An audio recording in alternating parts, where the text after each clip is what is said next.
good evening and welcome. Tonight we're going to be going over the history and geography of San Marino. You can see right here on my tablet. I'm going to show you my tablet first tonight because San Marino is one of the tiniest countries in the world and there isn't that much to show you on the tablet, but what there is to show you is really cool. So let's zoom in. As you can see, San Marino is bordered entirely within Italy. There's the country. And the capital city is San Marino. It is located on this mountain known as Mount Titano. Let's take a look at it in 3D. Look how spectacular. Check this out. Let it load a little bit. It's a little blurry at first. There we go. This is the capital city, San Marino. Is that not magnificent? All of these very old Italian-style buildings. And there are these towers. There are 3 of them along this mountain here. And 1, 2, 3. There's Terza. Name's not coming up. I don't know how to say second in Italian. And then there's the first one.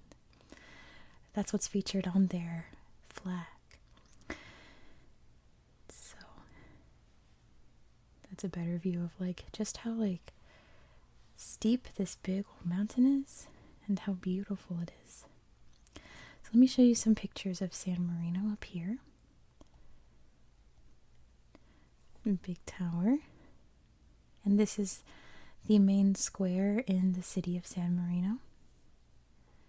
Another view from the tower, you can see Italy and you can see the Adriatic Sea out there too. The Mediterranean Sea. So pretty. It's such a beautiful place.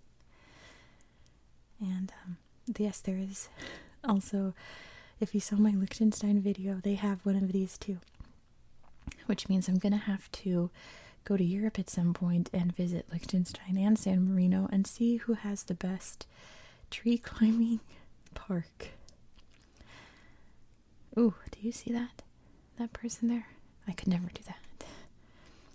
There's gorgeous buildings and churches within San Marino too. We'll discuss why that is in its history. Tree park.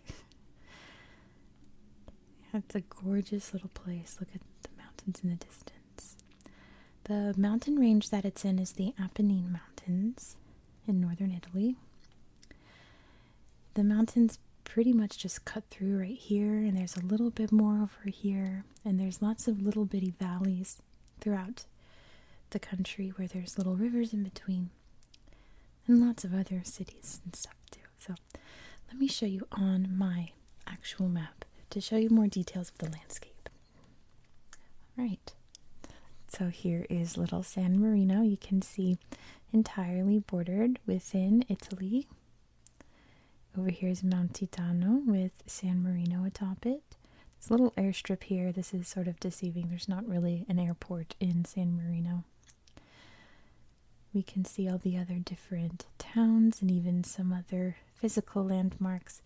Lots of different rivers cutting through, making quaint little valleys, and the San Marino River comes down and cuts through the country right there.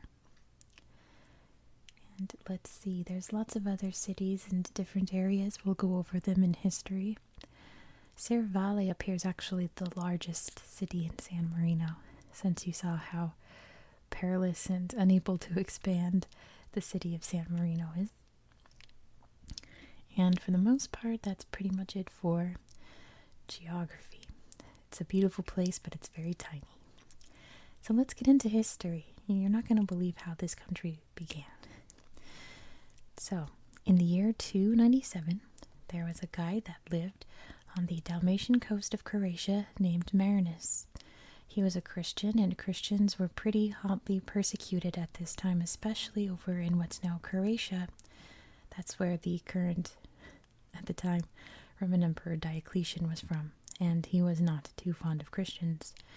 So he sailed across the Adriatic to the Italian city, well, now the Italian city, to the city of Rimini on the coast.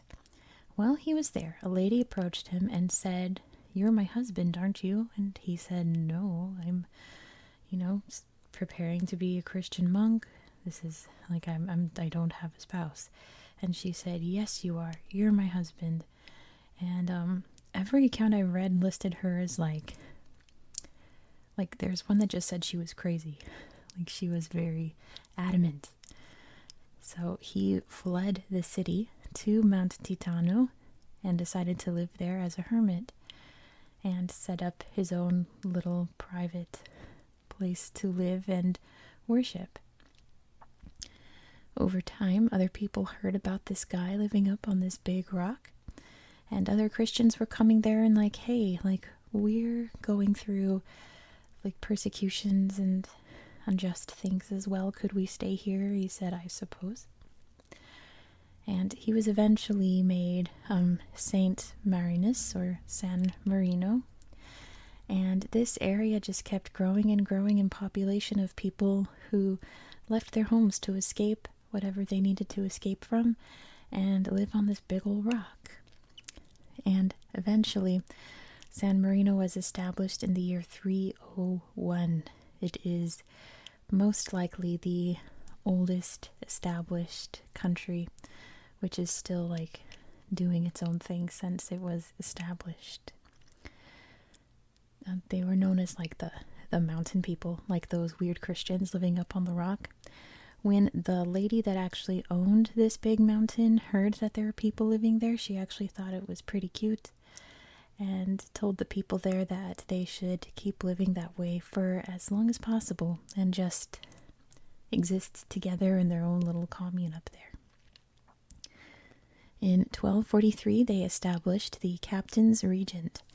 So there are two co-rulers of San Marino, and there still are today. In the year 1320, Cesanova joined, which is I'm too far away from the map, I can't read it. I believe it's in the south. Cesanova, right here. There it is. They said, "Can we join you guys?" And they said, "I suppose." And then in the year 1463, the Pope, so the Papal States are not too far away from here, just on the opposite end of Rome, a bit farther down south. The Pope thought that San Marino was really cute and wanted to make sure that they were protected. They were Christians as well. So in 1463, to kind of boost their size a little bit, he gave them Florentino, Monte Giardino, and Serravalle.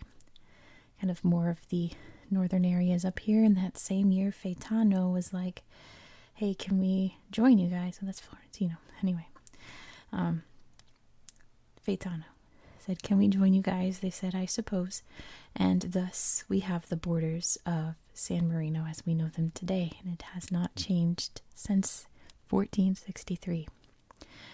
Now, why did the Pope give San Marino all of these little tiny villages around it? Mainly because San Marino was like a big fat target. It had a target on its back for people to invade and take over. They had established this little quaint village and had their own community, and all that they really had for defense were some towers and rocks. So many people were trying to conquer it every once in a while.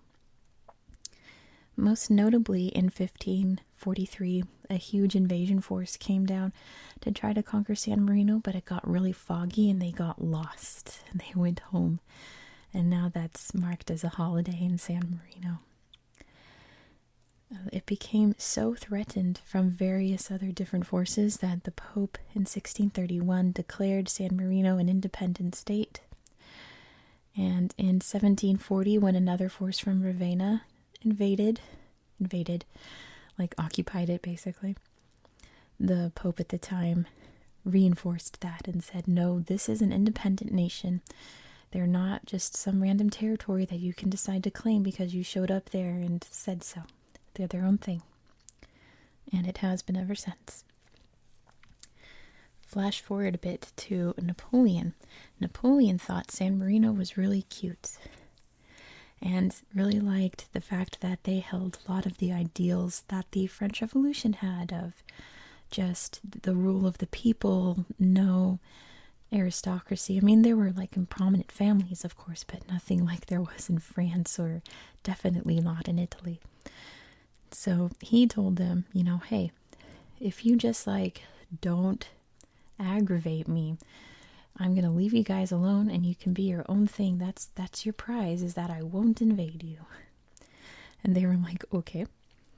Later on, during the wars happening in Italy to try to unite it, Giuseppe Garibaldi needed to flee for obvious reasons. He was like the George Washington figure of the revolution. He was the one running things. He fled for a time and hid in San Marino, which San Marino was happy to do so because their whole thing was to take people who needed a place to stay. That's what they'd been doing since, the year 300. He thought that that was really cute and decided once Italy was reunited entirely that San Marino could remain its own thing and didn't need to be absorbed because it was very cute. I say that because that's how they actually felt. They were like, oh, San Marino. This was confirmed in 1862 and is pretty permanently established, obviously. Another prominent leader at this time who thought San Marino was really cute was Abraham Lincoln over in the United States. San Marino offered him honorary residency and he went, oh, San Marino, that's so cute. They just thought that he was the coolest, apparently. In 1906, all of the head families, all of the people who had any kind of power in San Marino came together and they decided to become a democracy with elections and all of that. So they still have the captain's regent, but they were going to be elected from now on, and they still are to this day. They were neutral during World War I. And in the interwar period in the 1920s, when fascism was like spreading like wildfire all over Italy, it also happened in San Marino. A fascist party formed in the government. And in World War II, the Germans we're going to invade. And they're like, don't you think that we're just so cute and nice? And this was when Italy had fallen and the Germans were marching down and taking over what they could before the Allies could march up and take back everything. So the Germans said, 9. We don't care how cute you are, we're going to invade you. So the leaders of San Marino went to Benito Mussolini and were like, hey, Germany's picking on us. And Mussolini was like, oh, San Marino, you're just so cute. Don't worry about him. I'll take care of you. And there were quite a few battles and things in the vicinity, but San Marino was never invaded. They actually took in a lot of refugees, especially toward the end of the war, and sheltered a lot of Jews as well, since that was their whole thing, It's all about taking in people who need a place to stay, and a lot of people needed a place to stay in Italy during World War II. From 1945 to 1957, the Communist Party was actually elected into power. One of the very, very few examples of this happening in the world. It wasn't any kind of takeover. People actually voted them in. They had their term, and then in 1957 they were voted out in favor of a different party, and that party has since evolved to be a more democratic party. It's still around today, but it's not communist anymore. Currently, San Marino operates as a tax haven. It's pretty much how they get most of their income, besides from tourism. There's lots of really interesting museums in San Marino. If you look it up, there's some weird, unusual ones. I saw one for the creatures of the night, and it's a museum that goes over vampires and werewolves, and it's pretty graphic. It's very bloody and terrifying, honestly. Quite a tourist draw. But for the most part, that's how San Marino just stays prominent and stays itself. Very interestingly, this year on Twitter, an official Russian account tweeted out a list of countries that were hostile to Russia due to their various invasions of things that I don't want to mention because I don't want YouTube to flag the video. Not that they have, but there's a chance that, in a video that has nothing to do with Russia, that they'd be like, why is she talking about this? But anyway, Russia listed San Marino as one of their enemies, and they were like, what? Like, what did we do? It may have been some kind of typo because maybe they thought San Marino was part of Italy and Italy was, one of their enemies, but very confusing. San Marino's just a little cute country just doing its thing. They elected a new captain's regent in 2022 who's the first openly gay head of state as well. So that's very interesting. And with that, we have San Marino. Isn't that, it's the coolest place. There's lots of other weird little facts I didn't get to, so we'll have to come back another day and explore more of San Marino, look more around the countryside. Not that there isn't much countryside to look at, but for the most part, that's San Marino.